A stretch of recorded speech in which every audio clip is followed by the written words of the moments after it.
69, города Москвы. Я, Бойко София, капитан команды «Лесная братва».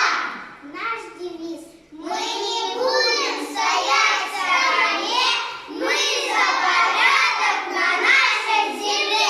Наши команды участвуют в городском командном батле «Исследователи природы» в номинациях «Экологические сказки».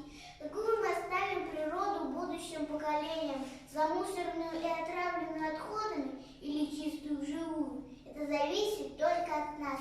Мы хотим представить вам свою экологическую сказку «История одного леса».